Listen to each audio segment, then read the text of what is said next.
할렐루야. 이 자리 가운데 함께 하시는, 특별히 스트리밍을 통해서 인터넷으로 각자의 자리에서 그 어려운 상황 가운데서 예배로 모이신 동산의 모든 가족 여러분들 진심으로 환영하고 축복합니다.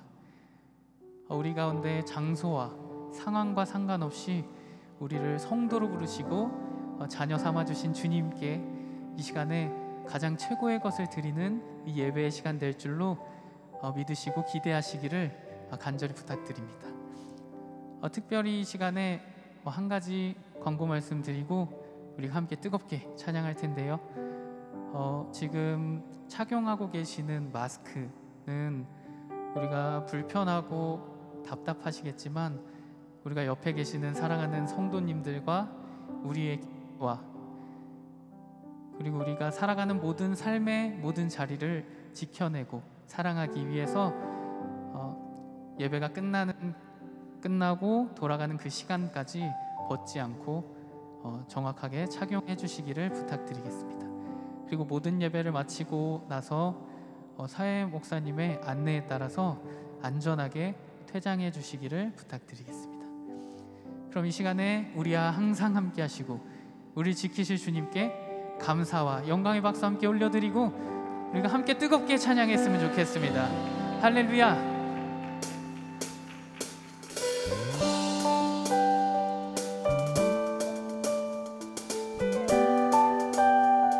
이 시간에 가능하시면 박수하시면서 찬양할게요.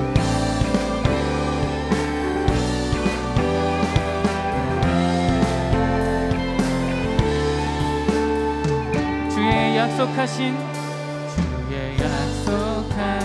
말씀 위에서 영원토록 주를 찬송하리라. 소리 높여 주께 영광 돌리며 약속 믿고 굳게 서리라. 주의 약속하신 말씀 위에서 약속하신 말씀 위에서 세상 염려 내게 언습할 때에 말씀으로 힘써 싸워 이기며 약속 믿고 굳게 서리라. 성령의 검을 들고 성령의 검을 들고 구원의 두구를 쓰고 믿음의 방패와 진리의 뒤로 말씀 위에 굳게 서리라.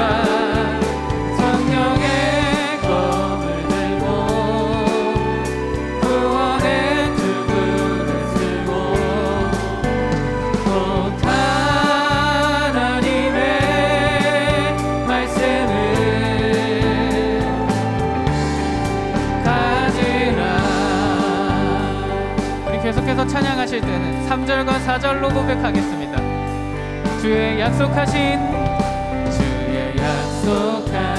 말씀 위에서 영원하신 주의 사랑 힘입고 성령으로 힘써 싸워 이기며 약속 믿고 굳게 서리. 주의 약속하신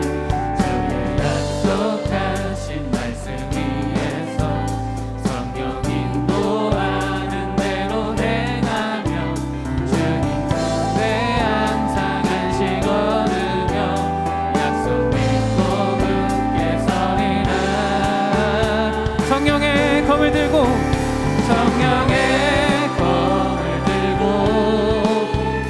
구원의 두구를 쓰고 믿음의 방패와 진리의 뒤로 말씀 위에 굳게 서리라. 성령의 검을 들고 구원의 두구를 쓰고 곧 하나님의 말씀을 가지라. 우리 다시 한번 찬양하실 때에 1절과 2절의 가사로 다시 고백하겠습니다. 주의 약속하신 말씀 위에서 영원토록 주를 찬송하리라. 주께 영광 돌리며 약속 믿고 굳게 주의 약속하신 말씀 위에서 약속하신 세상 영화 세상 영려 내게 엄습할 때에 말씀으로 힘써 싸워 이기며 약속 믿고 굳게 서리라. 성령의 검을 들고 성령의 검을 들고 구원의 투구를 쓰고 믿음의 방패와 진리의 뒤로 말씀 위에 굳게 서리라. 성령의 검을 들고 구원의 투구를 쓰고 곧 하나님의 말씀을 성령의 검을 들고 성령의 검을 들고 구원의 투구를 쓰고 믿음의 방패와 진리의 뒤로 말씀 위에 굳게 서리라. 성령의 검을 들고 구원의 투구를 쓰고 곧 하나님의 말씀을 성령의 검을 들고 성령의 검을 들고 구원의 투구를 쓰고 믿음의 방패와 진리의 뒤로 말씀 위에 굳게 서리라. 성령의 검을 들고 구원의 투구를 쓰고 곧 하나님의 말씀을 가지라.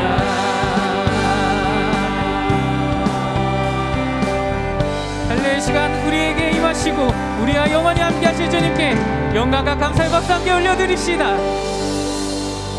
할렐루야.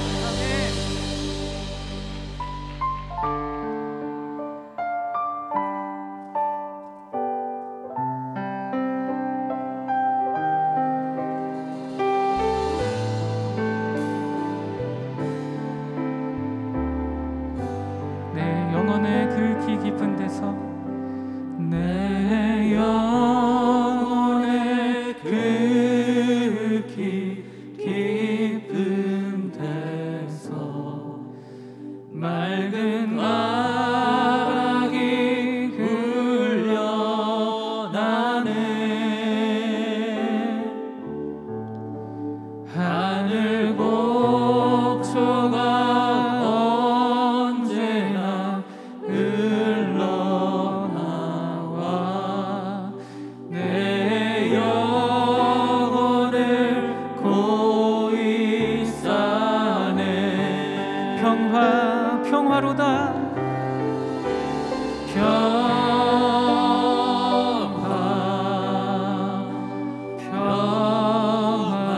평화로다 하늘 위에서 내려오네. 그 사랑의 물결이 영원토록 내 영혼을 덮으소서. 내 맘속에 솟아난 이 평화는 내 맘속에 솟아난 이 평화는 깊이 묻힌 보배로다.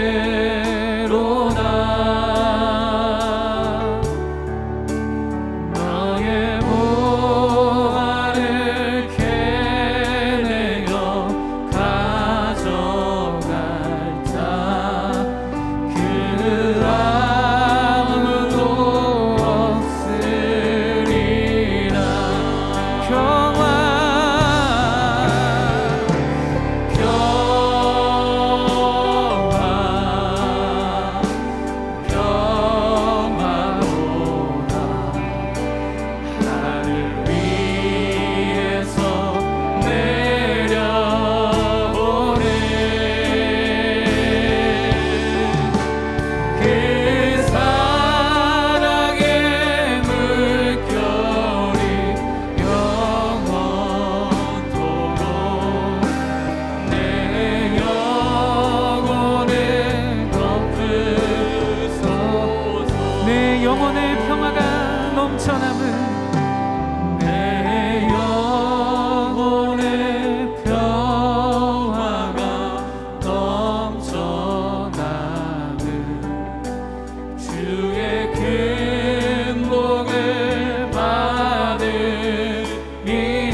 사절로 찬양합시다. 이 땅의 위험한 가는 동안 이 땅 위에 험한 길 가는 동안 참된 평화가 어디 있나. 우리 모두 다 예수를 친구 삼아 참 평화를 누리게 돼.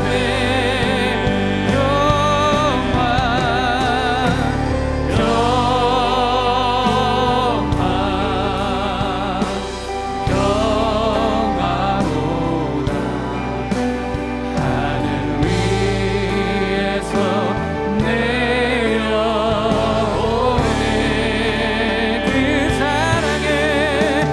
그 사랑의 물결이 영원토록 내 영혼을 덮으소서. 평화로다. 평화로다.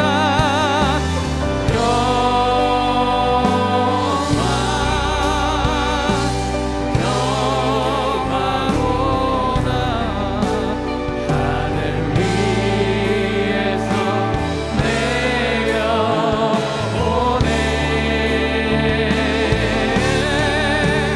그 사랑의 물결이 영원토록 내 영혼을 덮으소서. 할렐루야. 시간 모두 자리에서 일어나셔서 우리의 주님께 두 손을 높이 들고 우리에게 참 평안을 주실 주님께 찬양으로 선포하며 나아갑시다. 찬양하라 내 영혼아. 찬양하라 내 영혼아. 찬양하라 내 영혼아. 내 속에 있는 것들아 다 찬양하라. 감사라 내 영혼아. 감사라 내 영혼아. 내 속에 있는 것들아 다 감사하라.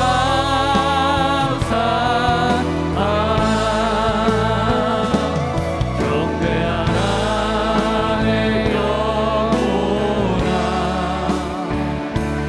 경배하라 내 영혼아. 내 속에 있는 것들아 다 경배하라. 하나님은 영이시니 예배하는 자가 영과 진리로 예배할지니라. 아멘. 다 함께 사도신경으로 우리의 신앙을 고백하겠습니다.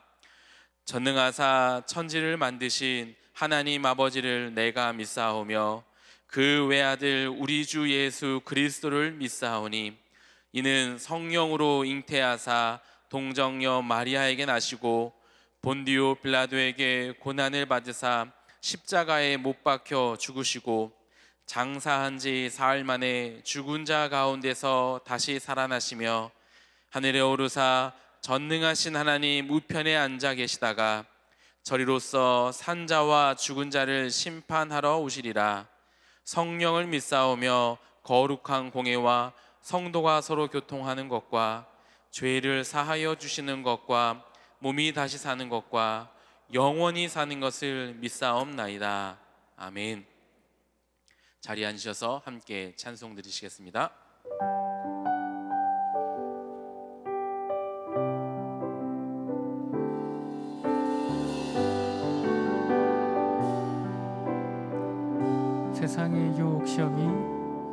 세상의 유혹 시험이 내게 몰려올 때에 나의 힘으론 그것들 모두 이길 수 없네. 거대한 폭풍 가운데 위축된 나의 영혼 어찌할 바를 몰라 헤매이고 있을 때 주를 찬양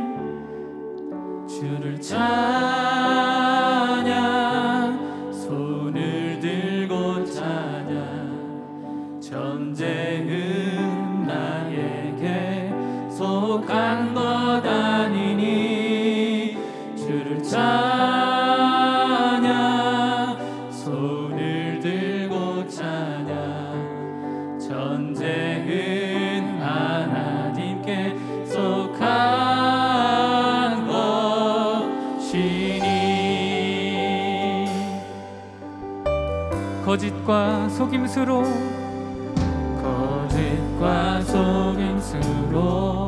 가득 찬 세상에서 어디로 갈지 몰라 머뭇거리고 있네. 공중의 권세 잡은 자 지금도 우리들을 실패와 절망으로 넘어뜨리려 하네. 주를 찬양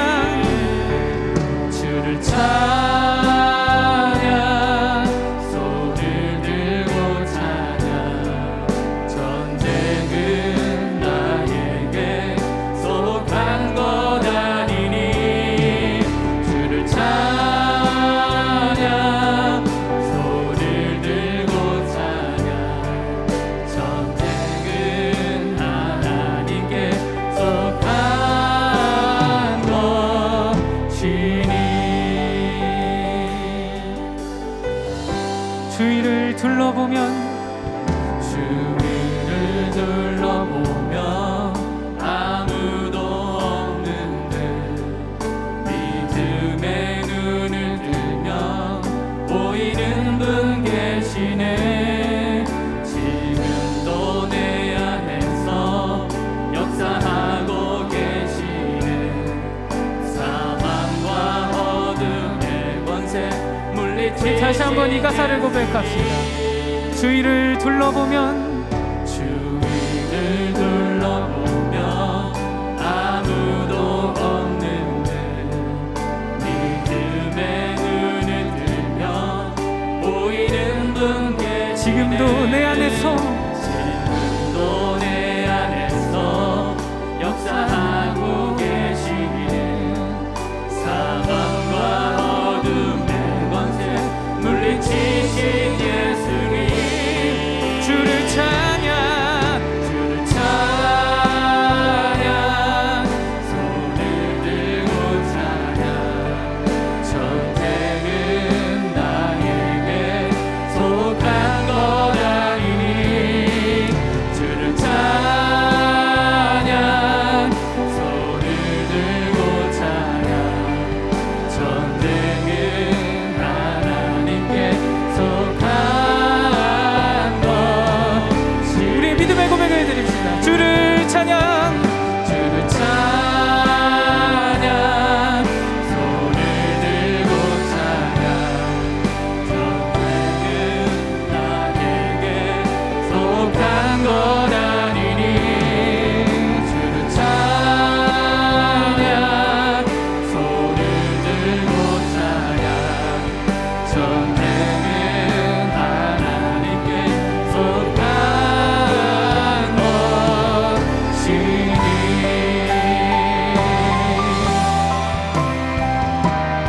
이 시간 이 가사로 고백합시다. 나의 영원하신 기억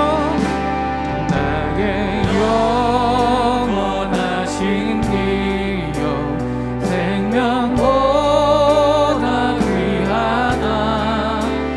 나의 갈 길 다가도록 나와 함께 주께로 가까이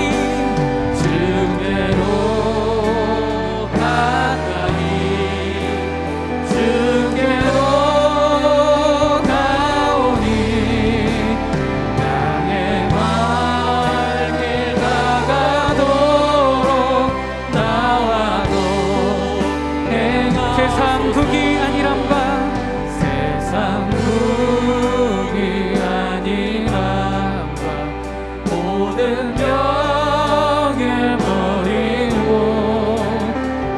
한 길을 가는 동안 나와도 내가 주께로 가까이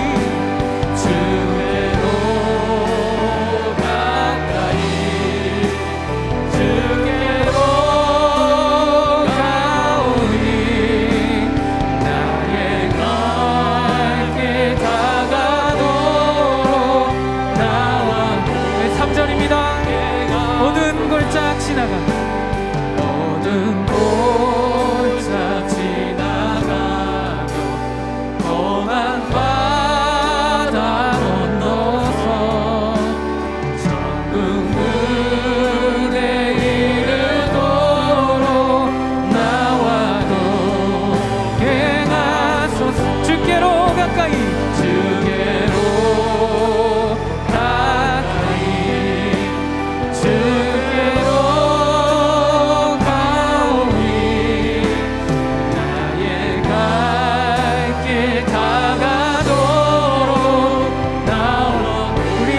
일절로 찬양하소. 나의 영원하신 나의 영원하신 길 생명보다 귀하다. 나의 갈 길 다가도록 나와도. 우리 이 가사를 다시 한번 고백할까요? 나의 영원하신 영원하신 길 생명보다 귀하다. 나의 갈 길 다가도록 나와 동행하소서. 주께로 가까이 주께로 가까이 주께로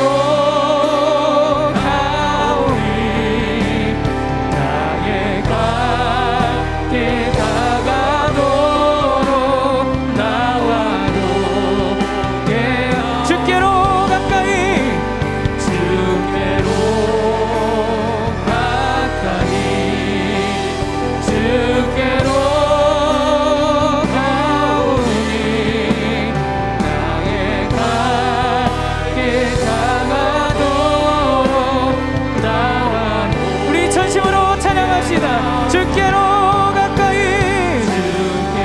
주께로 가까이 주께로 가오니 나의 갈 길 다가도록 나와도 행하소서.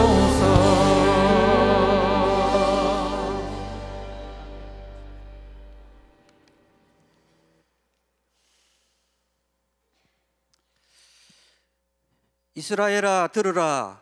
우리 하나님 여호와는 오직 유일하신 여호와시니 너는 마음을 다하고 뜻을 다하고 힘을 다하여 내 하나님 여호와를 사랑하라. 천지 만물을 창조하시고 생사와 복을 주관하시는 하나님을 찬양하고 경배합니다. 하나님이 우리를 사랑하사 이 땅을 창조하시고 이스라엘 백성들을 구원하시고 출애굽시키시며 먹이시고 입히시고 사랑으로 보호하셨지만 이스라엘 백성은 불평을 합니다. 지난 한 주간 우리들의 삶을 돌아보면 여호와로 인하여 감사하기보다 이스라엘 백성같이 불평으로 살았음을 고백합니다. 오늘 거룩한 주님의 부르심을 받은 백성이 주의 제단 앞에 모여 마음을 다하고 뜻을 다하고 힘을 다하여 기도와 예배로 여호와께 존귀와 영광을 드립니다. 이 시간 주의 제단 앞에 임하시어 예배하는 부족하고 연약한 백성들을 긍휼히 여기시고 여호와의 영광을 보게 하시고 우리 주 예수 그리스도의 은혜를 경험하게 하옵소서. 나라와 민족과 교회를 위해 기도합니다. 이스라엘 백성처럼 불평하게 말게 하시고 전쟁의 폐허 속에서도 번영한 나라를 이룩하게 하신 하나님께 감사하는 성도가 되게 하옵소서. 겸손한 마음을 갖게 하시고 서로가 서로를 존중하고 용납하여 주의 사랑과 공의가 강같이 흘러가게 하여 주옵소서. 코로나로 경제적인 어려움을 겪는 성도님에게 위로와 희망을 심어주시길 원합니다.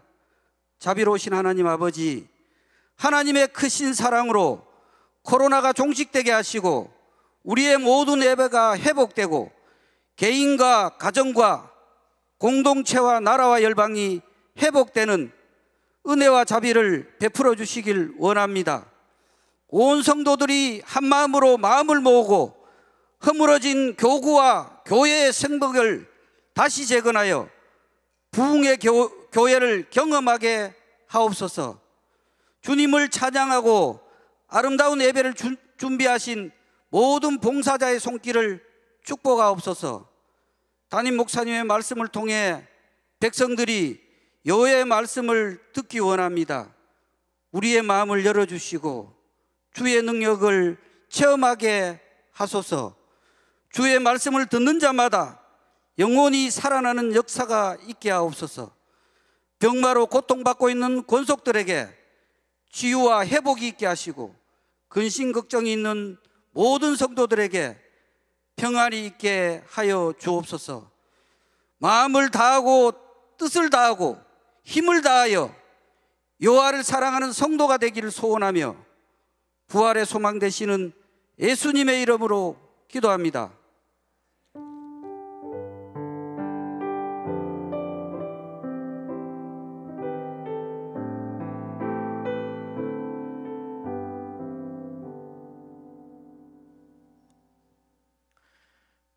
오늘 우리에게 주시는 하나님의 말씀은 베드로전서 1장 6절에서 12절까지의 말씀입니다.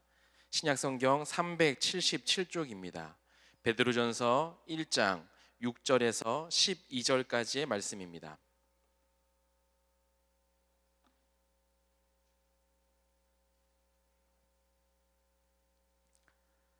다 찾으신 줄 알고 우리 한 절씩 교독하도록 하겠습니다. 제가 먼저 읽겠습니다. 그러므로 너희가 이제 여러 가지 시험으로 말미암아 잠깐 근심하게 되지 않을 수 없으나 오히려 크게 기뻐하는도다. 확실함으로 불로 연단하여도 없어질 금보다 더 귀하여 예수 그리스도께서 나타나실 때에 칭찬과 영광과 존귀를 얻게 할 것이니라. 예수를 너희가 보지 못하였으나 사랑하는도다. 이제도 보지 못하나 믿고 말할 수 없는 영광스러운 즐거움으로 기뻐하니 결국 곧 영혼의 구원을 받음이라. 이 구원에 대하여는 너희에게 임할 은혜를 예언하던 선지자들이 연구하고 부지런히 살펴서 자기 속에 계신 그리스도의 영이 그 받으실 고난과 후에 받으실 영광을 미리 증언하여 누구를 또는 어떠한 때를 지시하시는지 상고하니라. 함께 읽겠습니다.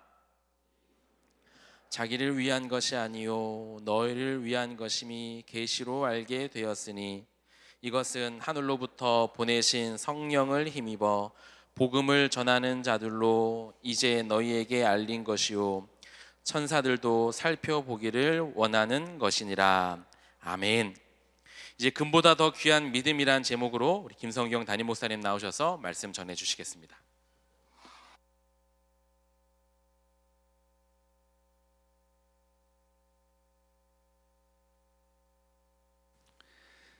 11월 둘째 주일 오늘 학교 예배당과 그리고 각 처소에서 인터넷으로 예배를 드리고 계시는 모든 성도님들 주님의 이름으로 환영하고 축복합니다.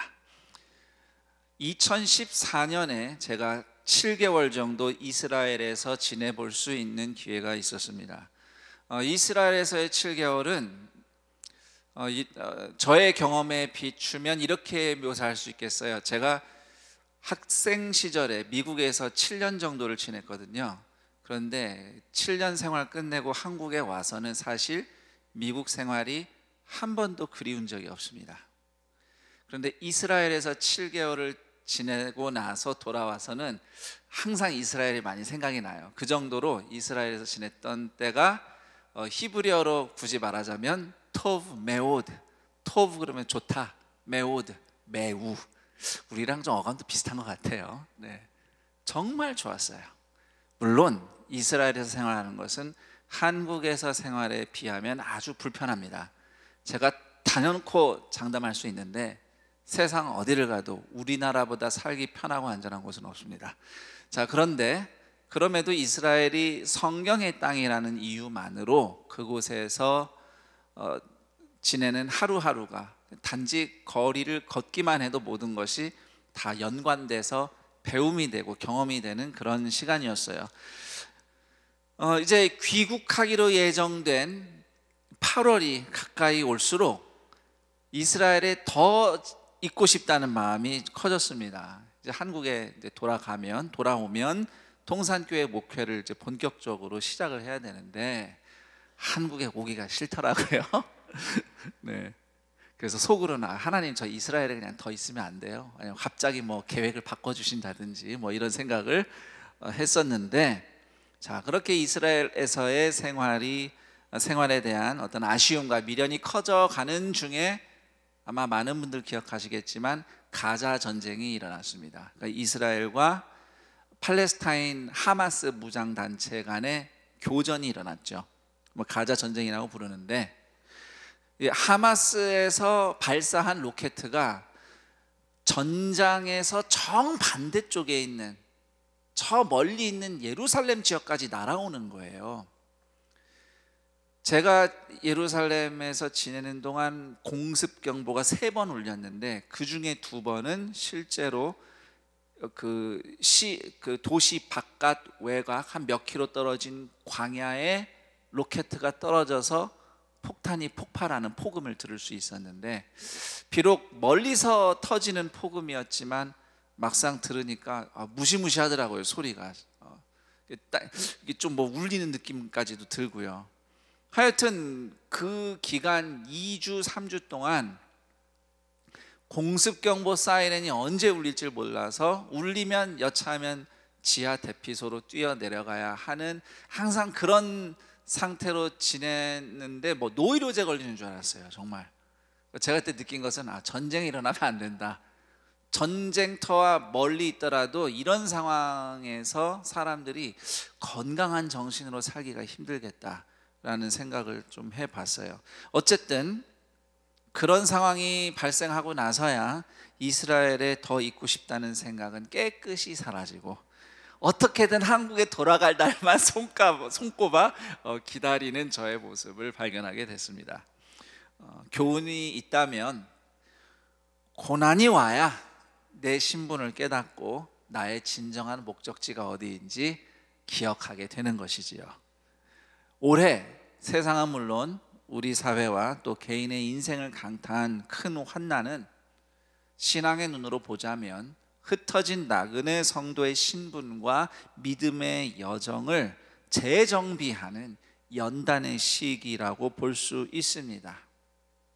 그 가운데 우리 안에 이런 죄가 있었구나 하는 것이 있다면 우리는 그 죄를 회개하고 또 더 이런 시대에 진정한 성도의 삶은 무엇인지를 확인하는 계기가 되는 것입니다. 거기에 하나님의 뜻이 있음을 저는 믿습니다. 오늘 말씀을 통해서 고난 중에 성도가 어떻게 하나님을 향해 나아가는지 함께 배웠으면 합니다. 자, 우선 이 흩어진 나그네 성도로 살아가는 사람들에게 반드시 있어야 할 것이 한 가지가 있는데 그것은 기쁨입니다. 여러분 여행을 떠나실 때 반드시 챙기는 물건들이 있잖아요. 마찬가지로 흩어진 나그네에게는 기쁨이 반드시 필수적인 아이템이다. 이렇게 재미있게 설명을 드리고 싶어요.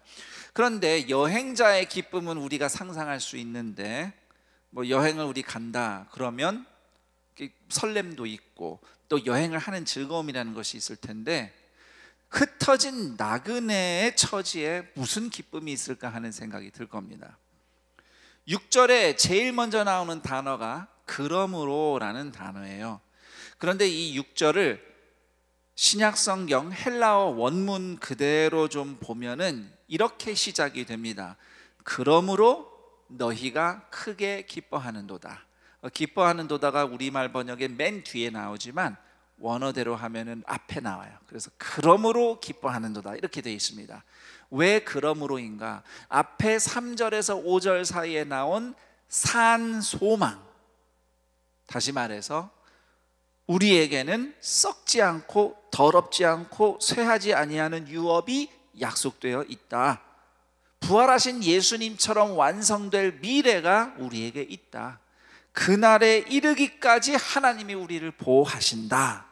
이 소망이 있기 때문에 그러므로 기뻐하는도다 이렇게 되는 겁니다.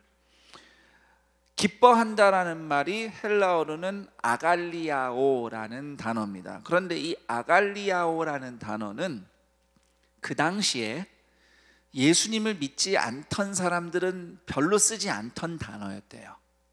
그 기뻐하다는 말을 여러 단어로 쓸 수 있는데 이 단어는 안 썼대요. 그래서 신약 성경에서 아갈리아오, 기뻐하다 이 단어를 쓸 때는 영혼 깊숙한 곳부터 기뻐하다 이런 의미가 담겨 있는 것입니다.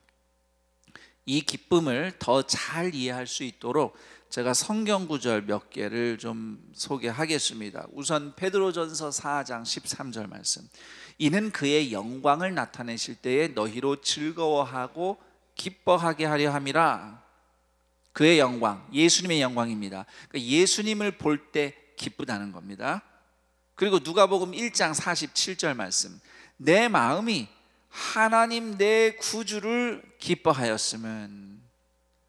그리고 사도행전 16장에 보시면 바울을 통해서 복음을 들은 빌립보의 간수가 온 집안 식구들과 함께 기뻐하는 이야기가 등장합니다.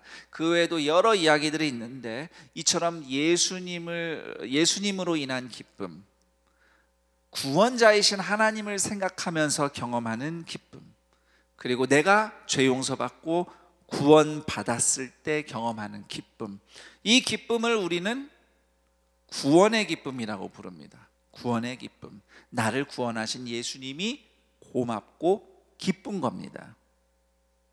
이 기쁨이 우리 영혼으로부터 샘솟는 성도의 기쁨인 것입니다.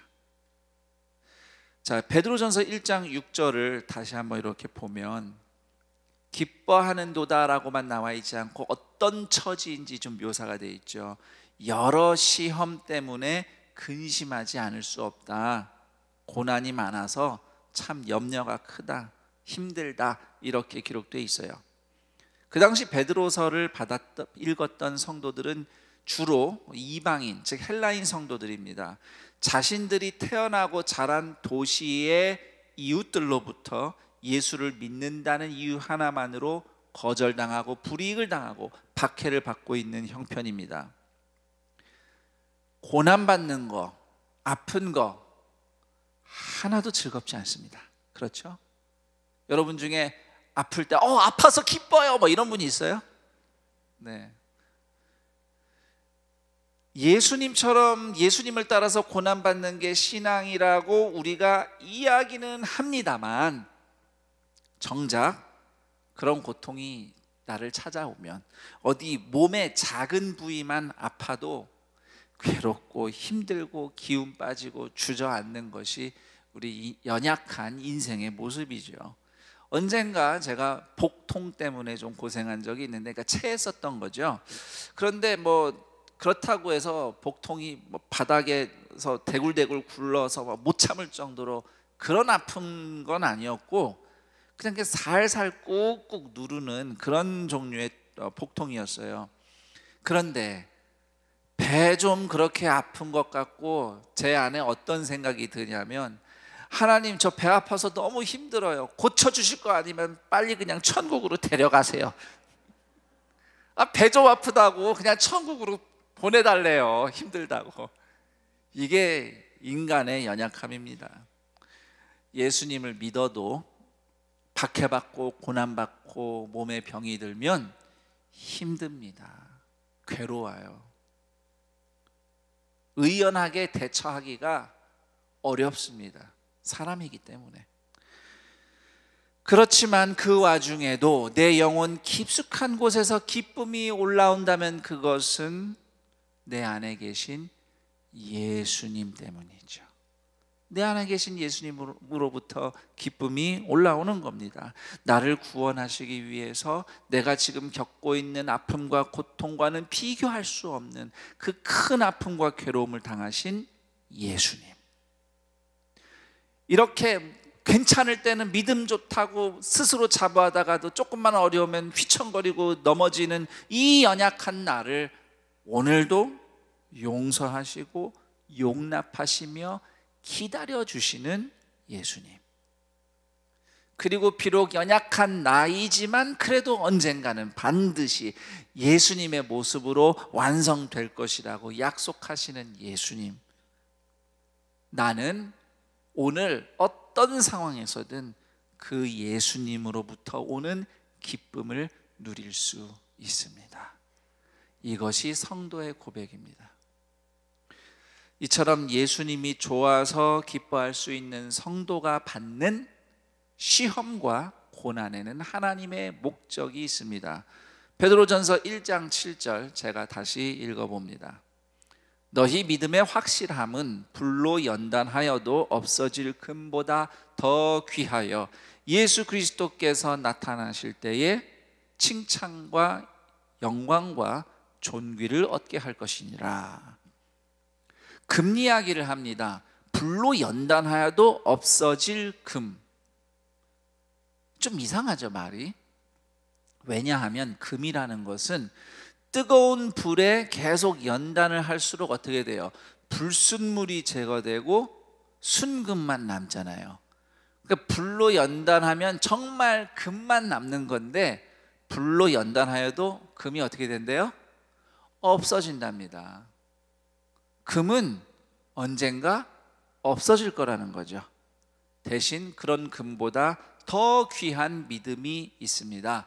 불과 같은 시험과 고난을 통해서 연단된 성도의 믿음인 것이죠. 저희는 이런 내용을 충분히 받아들일 수 있습니다. 그래, 고난을 통해 믿음이 연단되지. 왜냐하면 믿지 않는 사람들 사이에서도 이런 정도는 이야기를 합니다. 역시 고생을 해본 사람이 됨됨이가 좋아, 성숙해, 뭐 이런 얘기를 하죠. 뭐 일면 맞는 말이기도 합니다. 그런데 꼭 그렇지는 않아요. 정말로 어떤 사람은 고생을 해서 아름다운 인품과 인격이 다듬어지는 사례도 있는가 하면 어떤 사람들은 고생에 찌든 성품, 고생에 찌든 습관으로 부정적인 영향 아래에서 사는 사람도 있습니다. 그러니까 고생한다고 반드시 사람이 아름다워지는 건 아닌 것 같아요. 다 그것도 개인 차이가 있고 상황마다 달라요. 그렇다면 고난을 통해서 믿음이 연단된다는 성경의 가르침은 사람이 고생을 통해서 다듬어진다라는 그런 의미가 아니라 환난이 왔다고 해서 하나님이 우리를 버리신 것이 아닙니다.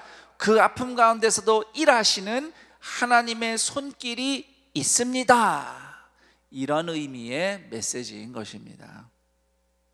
하나님의 손길을 통해서 우리의 믿음이 금보다 더 귀한 믿음으로 연단되도록 일하시는 하나님이 계시다. 이 믿음을 이야기하고 있는 것입니다. 자, 그렇다면 이렇게 좀 질문을 해봅니다. 믿음이 연단된다고 하는데 그럼 도대체 뭐가 어떻게 되는 게 믿음이 연단되는 거냐? 이 질문을 우리가 해봐야 될 텐데요. 베드로전서를 읽으시면서 염두에 둘 중요한 단어를 꼽으라면 당연히 고난, 성도, 그리고 흩어진 나그네, 이런 단어들입니다. 자, 이런 주제를 가지고 믿음의 연단이 무엇이냐 생각해 본다면 고난과 시험을 통해서 내가 누구인지, 나는 어디로 가는 존재인지, 그러므로 나는 오늘 어떻게 살아야 하는지 이것을 확인하고 확실하게 붙잡는 것, 이것이 믿음의 연단이 의미하는 그 첫 번째 의미라고 말씀드릴 수 있어요. 나는 누구입니까? 나는 예수님의 십자가와 부활을 통해서 구원받은 하나님의 자녀예요. 그리고 나는 앞으로 예수님의 부활 영광에 참여할 사람입니다. 이것이 나에게 약속된 미래예요. 그러므로 나는 오늘 여기서 흩어진 나그네 성도답게 살아가는 것입니다. 믿음의 연단이라 하는 것은 바로 이와 같은 성도의 신분이 연단받는 것이죠. 그 신분을 다시 확인하고 그 신분이 더 정결하게 되는 것입니다. 내가 성도가 됐다고 해서 항상 성도답진 않잖아요. 살다 보면 불순물이 섞이기도 하죠. 그것을 이제 고난을 통해 다시 정결하게 연단받는 것, 그것이 믿음의 연단이라고 할 수 있겠습니다. 이 땅에서 지금 여기서 살고 있는 나의 인생이 너무 좋아서 만족스러워서 여기서 잘 되니까 좋다라는 생각이 너무 크면, 우리의 본향이 천국이고 내 진짜 소속은 하나님 나라고, 그래서 우리의 진정한 영광은 부활하신 예수님처럼 완성되는 것이다, 그것을 잊기 쉬운 겁니다. 물론 우리가 이 세상에서 순탄하게 잘 사는 것, 하나님 주신 복을 누리며 사는 것, 건강하게 사는 것, 풍요롭게 사는 것은 좋은 일입니다. 하나님이 주신 복이 맞아요. 저는 여러분들이 그런 하나님의 보호하심을 누리며 살아가기를 축복합니다. 그런데 하나님이 그렇게 우리를 보호하시며 복을 주실 때는 단지 여기서 잘 살기만 하도록 복을 주신 것은 아니라는 것입니다. 여기서 이 땅에서 잘 사는 것은 베드로가 말씀하고 있는 것처럼 불로 연단받은 금도 없어질 거예요. 없어질 것이란 말입니다. 베드로전서는 계속해서 그렇게 이 세상의 모든 것에 끝이 있다, 이런 부분들을 성도들에게 상기시킵니다. 심판이 있다는 거죠. 아무리 금을 많이 쌓아뒀어도 결국 하나님 앞에서 거룩하지 않은 것들은 다 불타 없어질 것들입니다. 심판이 있어요. 인생에도 끝이 있고 역사에도 끝이 있으며 세상에 끝이 있습니다. 그것을 망각하기 쉽습니다. 지금 내 손에 금이 너무 많으면. 다시 말씀드려요. 금이 나쁘다는 것은 아닌데, 금이 많으면 내 진짜 신분과 목적지가 어디인지 잊기 쉽다, 유혹이 크다 라는 말씀입니다. 그래서 오죽하면 예수님께서 부자는 천국 들어가기 힘들어 이렇게 말씀하셨겠어요. 부자라고 못 들어간다는 의미이기보다는 부자이기에 그 부분이 매우 취약하다는 것이죠. 하나님보다 재물을 섬기기 딱 좋다, 이 얘기를 예수님이 하신 겁니다. 그러므로 하나님은 오히려 고난을 통해서 나는 성도다, 예수님의 부활을 향해 나가는 사람이다, 나 천국 소속이야, 이거 기억하도록 우리를 인도하신다는 것입니다. 다시 정리해서 말씀드려요. 지금 내 손에 들린 금이 너무 많으면 끝을 준비하며 끝을 향해 나아가는 순례자의 신분을 망각하기 쉽습니다.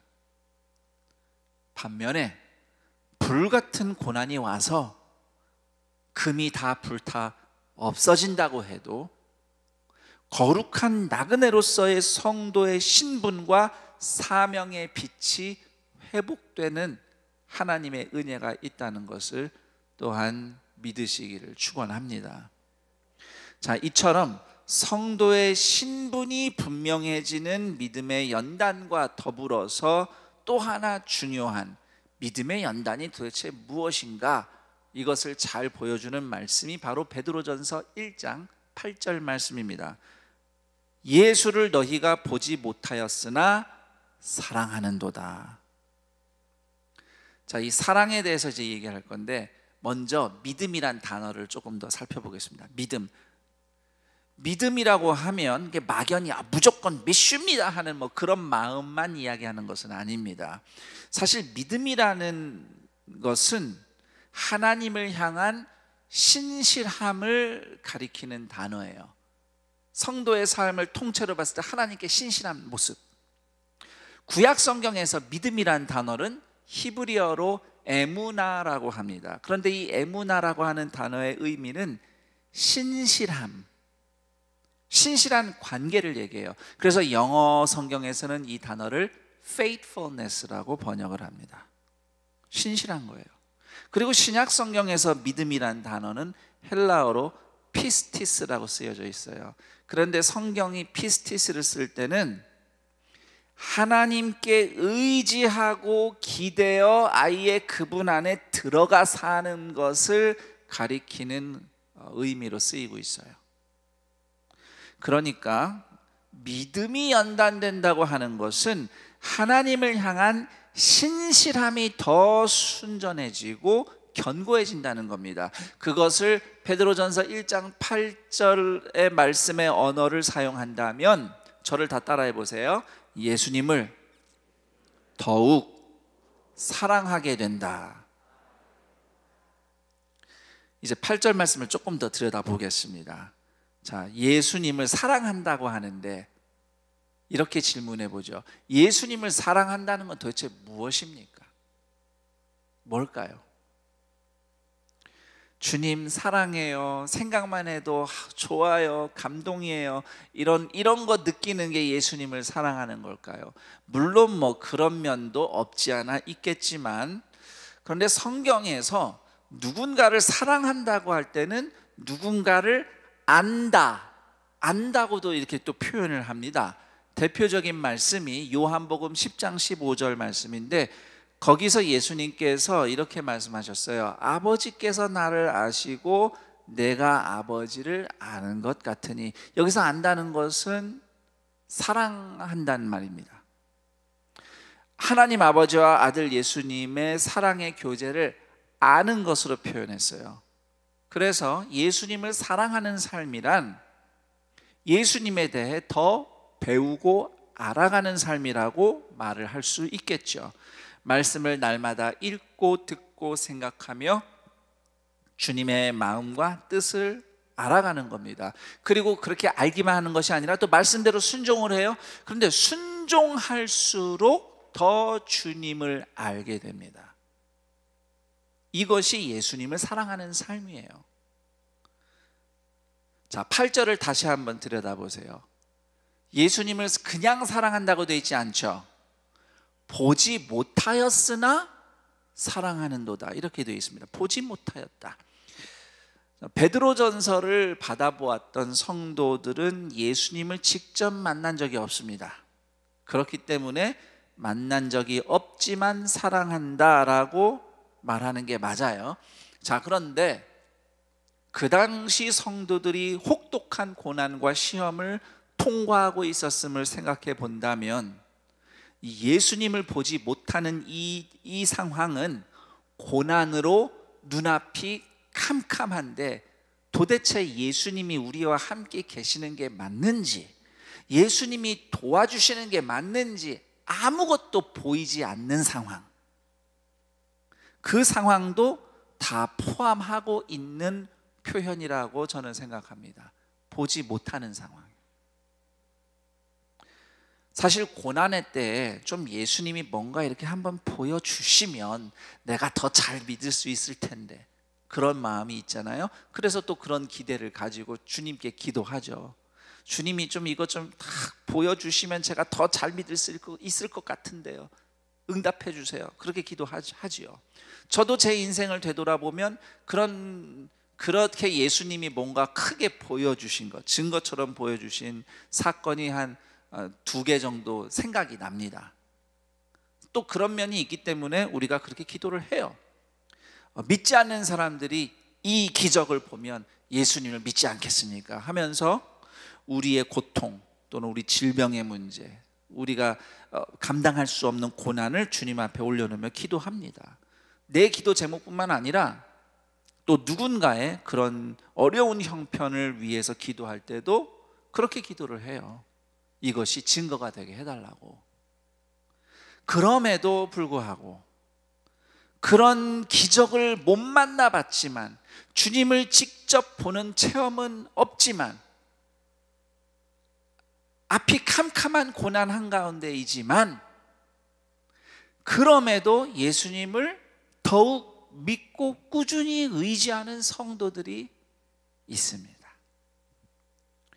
몇 년 전 예수님을 영접하고 우리 교회에 등록하신 어느 성도님 한 분이 건강에 어려움이 있습니다. 치료되기가 어려운 병이에요. 그래서 그분이 등록하신 이후에 목요 영성 집회를 꾸준히 참석을 하시면서 종종 그분의 그 병을 위한 기도 요청 카드가 올라왔습니다. 그분이 직접 쓰신 건 아니고 그분을 위해서 기도하는 다른 교우가 적어서 올리신 거죠. 그리고 그때마다 그 기도 카드를 볼 때마다 기도를 했어요. 그리고 저도 그 성도가 누군지 또 확인하는 기회가 있었고, 그래서 교회에서 간혹 그분을 마주치게 되면 꼭 안부가 어떤지 여쭙니다. 그냥 여쭈는 게 아니라 좀 기대하는 마음을 가지고 그동안 혹시 하나님께서 그 부분에 좀 치유가 있거나 더 좋게 상황이 더 낫게 만들어주신 은혜가 있는지 기대하면서 여쭈어요. 그렇지만 여쭐 때마다 안타깝게도 그렇게 주님이 뭔가를 보여주시는, 마치 주님을 직접 만난 것과 같은 그런 치유의 기적의 소식은 아직 없습니다. 그럼에도 그 성도님의 얼굴을 보면, 이거 제 생각이지만 늘 그래도 한결같이 주님을 의지하는 마음으로 포기하지 않고 예배 자리로 나오십니다. 물론 그분의 마음이 항상 기쁘고 감사하여 좋아요 이러진 않을 수 있어요. 왜? 아프면 힘드니까. 그렇지만 그래도 은혜를 구하며 예배 자리를 사모하며 나오는 그 성도의 모습이야말로 베드로전서 1장 8절이 말씀하고 있는 보지 못하고도 예수님을 사랑하는 성도의 모습이라고 저는 믿습니다. 이제 좀 종합해서 생각을 해볼게요.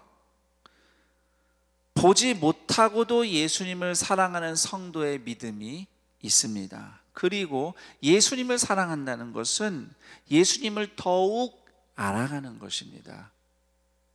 예수님을 아는 사랑은 단지 성경 공부 많이 해서 많이 아는 것만 얘기하는 게 아니에요. 그 말씀대로 예수님을 따라서 순종할 때 그 예수님을 아는 사랑이 자라나는 것입니다. 그래서 저는 이렇게 우리 성도님들에게 권면하고 싶습니다. 고난 가운데서 예수님을 따라 순종할 때 비로소 우리는 그분의 사랑을 더 알게 되는 것입니다. 나를 부당하게 대하는, 박해하는 그 사람을 예수님 말씀대로 순종해서 용서를 하는 거예요. 물론 오늘 용서했다고 내일 또 용서할 수 있는 건 아니에요. 그렇지만 그래도 내일은 또 내일 주님의 새 은혜에 힘입어 용서하더라도 나는 오늘 이 용서의 한 점을 찍으리라. 그 용서를 할 때에 원래 하나님의 원수였던 나를 예수님이 어떻게 용서하셨는지 그 은혜가 먼저 나를 덮습니다. 그러면서 주님을 더 알게 돼요. 고난과 시험 중에, 질병과 싸우는 중에 예수님처럼 인내하고 예수님처럼 십자가 지고 희생할수록 예수님이 나를 위해서 어떻게 희생하셨는지 더 깊이 알게 됩니다.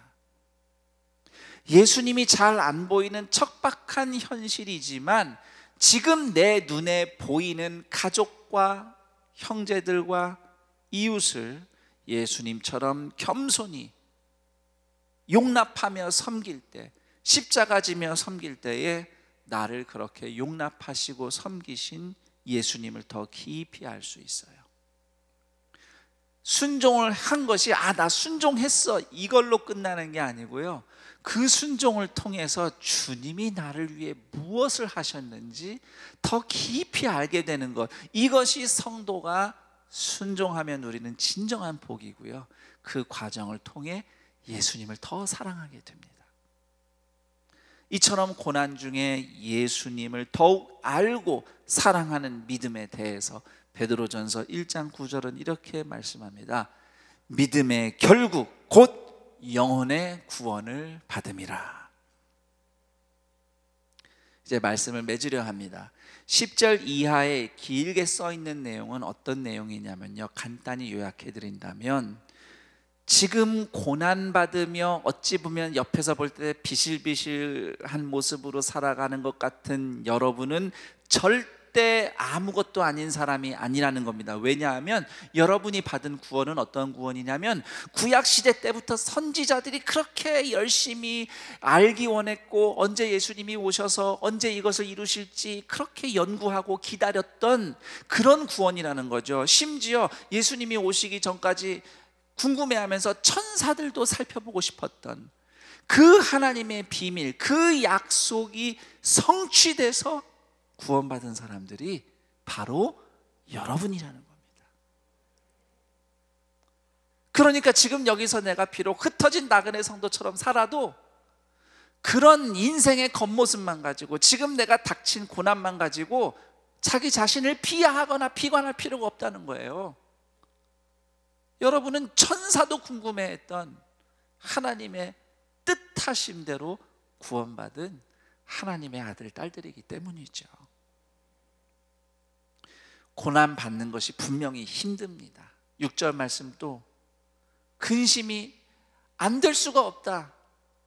이건 베드로만의 마음이 아니고요, 베드로를 통해서 하나님이 그분의 우리를 이해하시는 마음을 보여주신 거예요. 우리가 힘들 때 근심하는 거 하나님 아버지도 다 이해하신다고요. 그 마음이 표현되어 있는 거예요. 연약하니까요. 그럼에도 흩어진 나그네 성도는 무슨 일이 있어도 기뻐할 수 있는 힘이 있습니다. 왜냐하면 예수님이 내 안에 계시기 때문입니다. 이처럼 예수님을 기뻐하는 성도는 불같은 고난과 시험을 통해서 저를 따라합니다. 신분이 연단된다. 흩어진 나그네 성도의 신분이 새로워지는 거예요. 내가 지금 여기서 잘 살고 있다고 해서 자만하거나 안주할 거 없습니다. 반대로 내가 여기서 지금 고생하고 넘어지고 다 잃었다고 해서 두려워하거나 절망할 것도 없어요. 왜냐하면 나의 최종 목적지는 여기서 금을 쌓아두는 것이 아니라 예수님의 부활의 영광에 들어가는 것이기 때문에. 그래서 나는 오늘 그 목적과 내게 주신 약속을 가지고, 나는 성도야, 나는 나그네 순례자 성도야, 이 신분으로 다시 일어나는 것입니다. 그리고 예수님을 기뻐하는 성도는 불같은 고난을 통해서 다시 저를 따라합니다. 예수님을 더욱 알고 사랑하게 된다. 고난 중에도 예수님처럼 사랑하기를 포기하지 마세요. 아무리 억울해도 예수님처럼 용서하기를 포기하지 맙시다. 예수님처럼 희생하며 예수님처럼 오래 참고 예수님처럼 겸손히 섬길 때 내가 이렇게 했어요 보다도 나를 먼저 그렇게 사랑하시고 용서하시고 용납하시고 나를 참으시며 희생하시며 겸손히 섬기시는 예수님을 더 알게 되고, 그래서 그 예수님을 더 사랑하게 되고 더 예수님을 따라서 순종하게 되는 여러분이 되기를 축복합니다. 이처럼 성도의 신분이 연단되고 예수님과의 사랑이 더 깊어지는 금보다 귀한 믿음의 사람들이 바로 여러분이기를 우리 주 예수 그리스도의 이름으로 축원합니다. 아멘. 오늘 이 말씀이 여러분에게는 어떻게 다가오셨습니까? 이 말씀이 여러분은 어떤 사람이라고 말씀하고 있습니까? 이 말씀은 하나님이 여러분에게 어떤 분이라고 가르쳐주고 있습니까? 그리고 오늘 이 말씀은 여러분이 오늘 어떤 길을 가기를 명하고 있습니까? 여러분이 각자 깨닫고 또 결단한 대로 이 시간 하나님 앞에 기도하며 나아갈 텐데요, 제가 여러분의 기도를 돕기 위해서 두 가지 기도 질문을 준비해 봤습니다.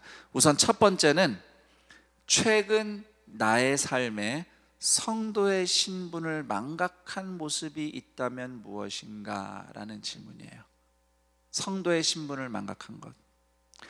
제가 설교 중에 예를 들었던 이 세상에서의 삶에 대해서 자만해하거나 또는 안이한 태도로 살거나 또는 반대로 두렵거나 절망에 빠지는 것, 이런 것이 신분을 망각한 것이죠. 그 외에도 죄의 유혹에 넘어져 있는 것, 이런 게 다 포함됩니다.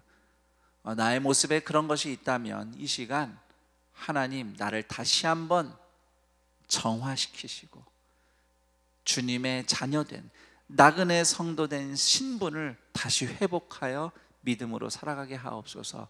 회개하며 결단하는 기도의 시간을 갖기를 권면합니다. 그리고 두 번째 질문은 예수님을 더 알아가고 사랑하기 위해서 내가 오늘 순종할 것은 무엇인가? 라는 질문입니다.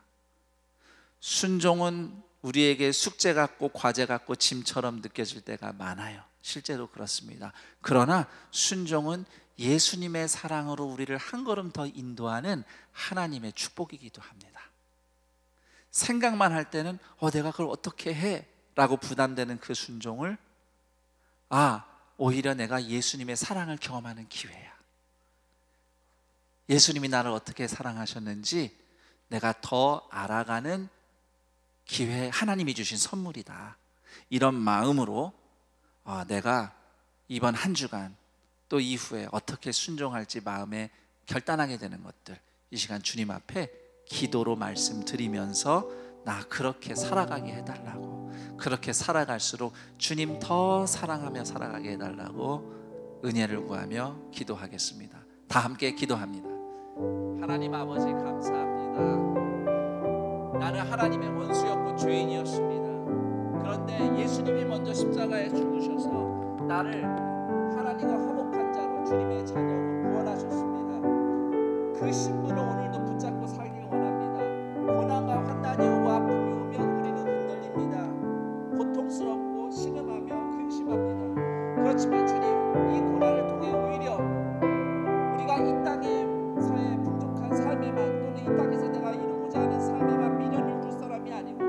나는 나그네 성도의 신분으로 살아가는 사람이며 나는 마침내 예수님의 부활의 영광에 들어갈 사람이구나. 우리의 신분과 우리의 주의 영광과 목적을 다시 한번 확인하며 이 땅에서의 삶에 대해 교만할 것도 없고 이 땅에서의 삶에 대해 절망할 것도 없이 오직 나를 구원하신 예수님으로만 기뻐하는 그 기쁨으로 오늘 일어나 주님과 함께 한 걸음 한 걸음 걸어갈 수 있는 더욱더 금과 금보다 더 귀한 믿음으로 만들어지는 주님의 복된 자가 되게 하옵소서. 비록 고난과 시험을 통과하지만 이럴수록 더 주님을 사랑하게 되고 더 주님을 신실하게 따라가게 되며 힘들고 어려워도 순종한 걸음 한 걸음 찍을 때마다 나를 위해 예수님이 어떤 사랑과 은혜를 베푸셨는지 더욱더 알며 더 그분의 삶에 합쳐지는, 그래서 부활의 영광으로 완성되어가는 우리가 되기를 소원하오니 주님, 이 믿음의 삶, 이 믿음의 여정에 한 사람도 포기하지 않고 서로 동료하며 서로 도우며 끝까지 이기는 갈 수 있도록 은혜를 베풀어 주옵소서. 고난이 짐이 아니라 날개가 되어 주님을 향해 날아 올라가는 봉사의 가족들 되게 하옵시고, 오늘 이 시간 내가 그렇게 예수님을 따라서 예수님처럼 조금이라도 한 점 순종하며 나아가 보겠다고 하는 그 결단 가운데 능히 할 수 있도록 성령의 은혜와 능력을 부어 주시옵소서. 하나님 아버지, 나를 위해 십자가에서 죽으시고 부활하신 예수님의 사랑을 먼저 찬양합니다. 여기서의 삶이 풍요로워서 고맙고 좋든 또는 너무 힘들고 괴로워서 원망스럽든 나를 구원하신 예수님이 나와 함께 계시니 나는 오직 그 예수님을 붙잡고 기쁨을 누리기를 원합니다. 예수님만이 나의 기쁨입니다. 그래서 살아내고 살아나렵니다. 갖가지 고통과 시험과 질병 가운데, 앞이 보이지 않는 상황 가운데, 심지어 주님은 어디 계시나 주님도 보이지 않는 것 같아서 답답한 심정에 있는 성도들이 그래도 포기하지 않고 이 시간 주님의 은혜를 구하며 나는 주님의 사람입니다 고백하는 믿음과 함께 주님을 예배하니 주여 이 시간 이들의 심령 가운데 구원의 기쁨을 회복시켜 주옵시고, 비록 보이지 않는 현실이지만 그럼에도 주님의 말씀을 붙잡고 주님을 생각하며 그분을 따라 한 걸음 한 걸음 순종할 때에 예수님의 사랑을 더 알고 주님의 사랑은 그 주님을 향한 신실하심이 더욱 견고해지는 금보다 귀한 믿음으로 자라가는 변화되는 주님의 사람들 되게 하여 주옵소서.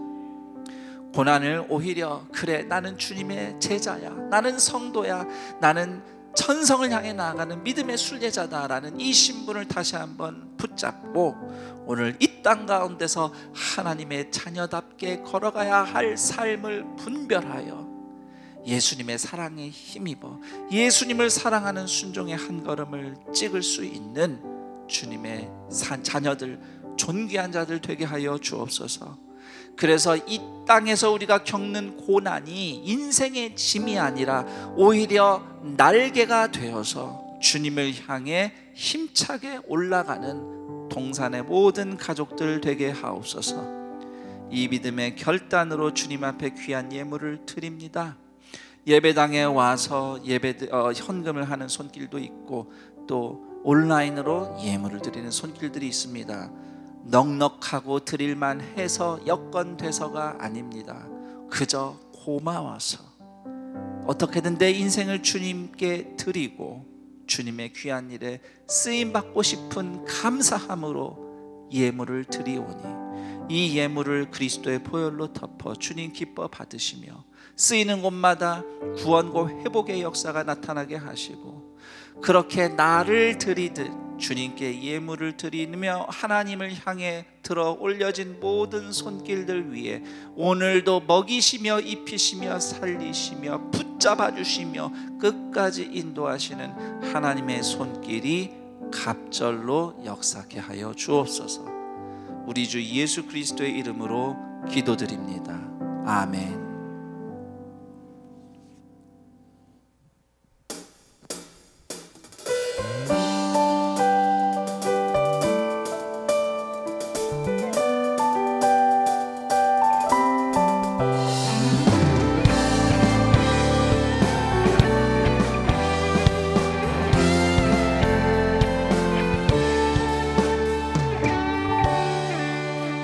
주의 약속하신 말씀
선출을 위한 2차 공동의회가 있는 날입니다. 세례교인이면 누구나 투표에 참여할 수 있습니다. 전자투표는 PC와 모바일을 이용하여 교회 홈페이지를 통해 진행하며, 현장 투표는 본당은 1층 챌린지홀, 학교 예배당은 1층 호산나실에서 진행합니다. 전자투표와 본당 현장 투표는 오전 8시부터 오후 4시 30분까지, 학교 예배당 현장 투표는 오전 8시부터 오후 2시까지입니다.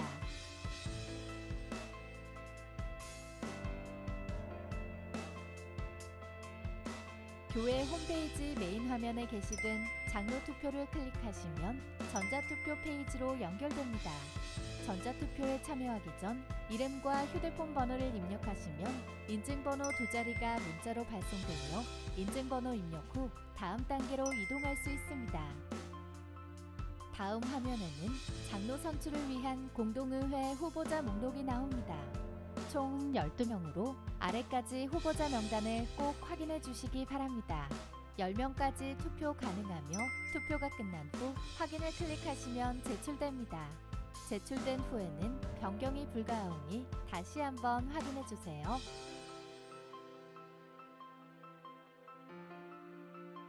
현장 투표는 본당 1층 챌린지홀과 학교 예배당 1층 호산나실에서 진행됩니다. 본당 1층 챌린지홀에 도착하면 개인 바코드 체크를 통하여 본인 인증을 한 후 투표용지를 받아 기표소에서 기표하시고 투표함에 넣어주시면 됩니다. 학교 예배당 현장 투표 장소인 호산나실은 1층 서점 통로의 맨 안쪽에 위치해 있습니다. 투표 방법은 본당과 동일합니다. 기타 자세한 사항은 교구교역자에게 문의해 주시기 바랍니다. 공동의회를 통해 주님의 몸된 안산 동산교회가 더욱 든든히 세워져 나갈 수 있도록 기도해 주시기 바랍니다. 지난 11월 1일 장로 선출을 위한 1차 공동의회 투표 결과, 투표자의 3분의 2 이상을 득표한 당선자가 없는 관계로 오늘 장로 선출을 위한 2차 공동의회가 본당 일부 예배 시에 담임 목사의 개회 공포와 또 기도와 함께 시작되어서 지금 진행 중에 있습니다. 학교 예배당에서는 오후 2시까지 현장 투표가 마감되고요. 본당에서는 오후 4시 반까지, 또 온라인도 4시 반까지 진행되는데 4시 반에 투표 종료와 함께 공동의회는 마치게 됩니다.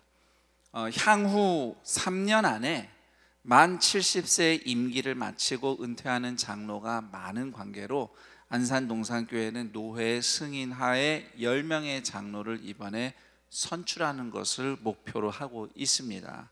대한예수교회 장로회 총회 헌법 13장 1조에 의하여 공동의회를 통해 3분의 2 이상을 득표한 후보만 장로로 선출이 됩니다. 그래서 오늘 공동의회 결과 3분의 2 이상 득표한 장로가 10명이 채 되지 않아도 몇 명이 되든지 추가로 공동의회를 하지는 않습니다. 그래서 제가 우리 성도님들에게 부탁드리는 바, 오늘 우리에게 필요한 일꾼들이 잘 선출되도록 성도님들께서 10명까지 기표할 수 있는 권리를 최선을 다해서 실행해 주시기를 부탁드립니다.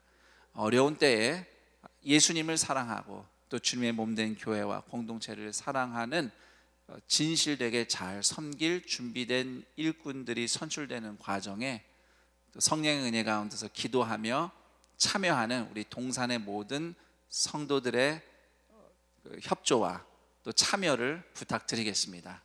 이제 나머지 광고를 사회자 목사님이 나와서 해주시겠습니다.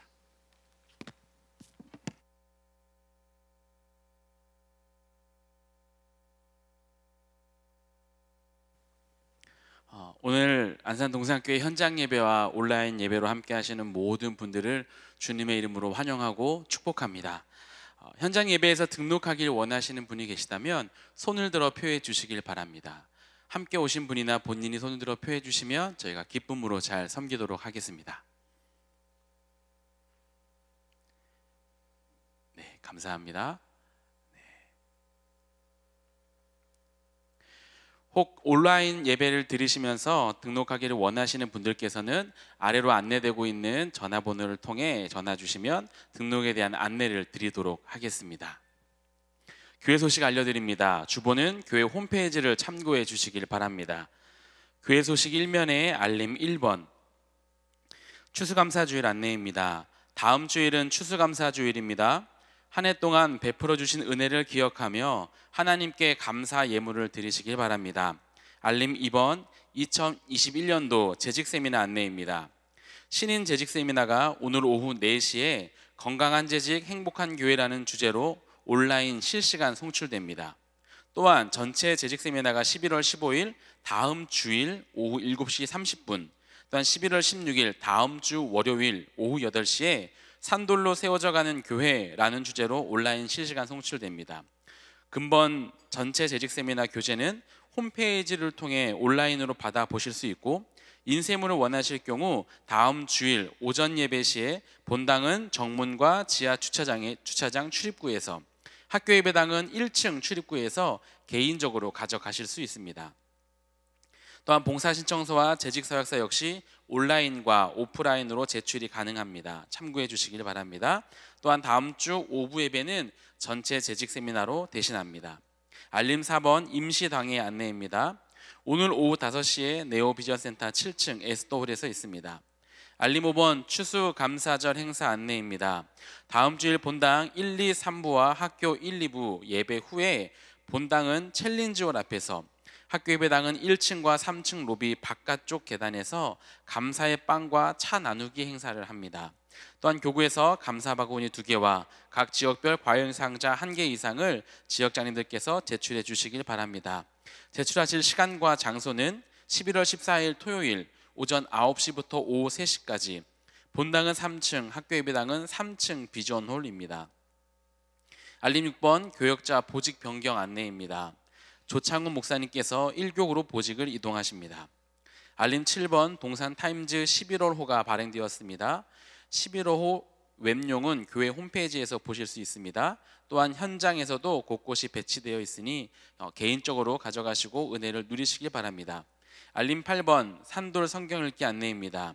온 성도가 함께하는 성경 읽기를 통하여 풍성한 영적 교제와 성숙을 이루시길 바랍니다. 특별 광고입니다. 지난 11월 7일 0시부터 새로운 사회적 거리두기 단계 발표로 현재 수도권은 1단계로 시행 중입니다. 이와 관련하여 지난 동산교회 방역 수칙에도 작은 변화들이 있을 수 있습니다.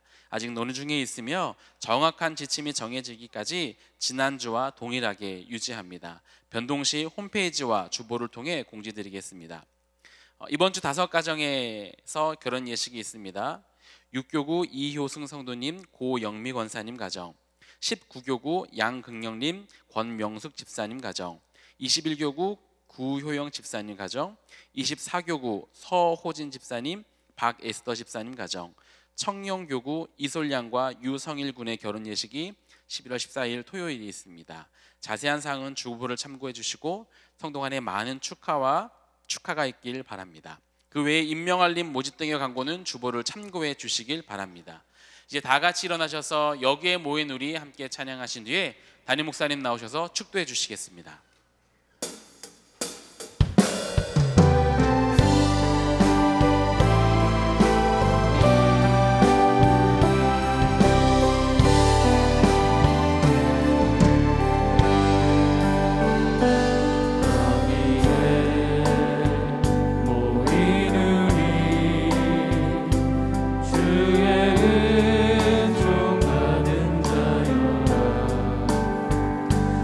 주께서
예수 그리스도의 은혜와 하나님 아버지의 그 크신 사랑하심과 성령 하나님의 교통 감화, 충만, 인도하심이 고난과 시험에 괴로우나 예수님의 십자가 보혈의 은혜로 구원받고 부활의 영광을 향하여 나아가는 흩어진 나그네 성도의 신분을 더욱 새롭게 붙잡고 힘든 가운데서도 예수님처럼 순종하며 나아갈 때에 예수님을 더욱 알게 되고 예수님과의 사랑이 더욱 깊어지는 놀라운 은혜를 사모하며 그렇게 나아가겠노라고 주님을 예배하는 동산의 모든 존귀한 사람들, 하나님의 자녀들 인생 위에, 그리고 이 복된 날 동산의 가족이 되신 강희양, 임은혜 교우들의 인생 위에 영원토록 함께 있을지어다. 아멘.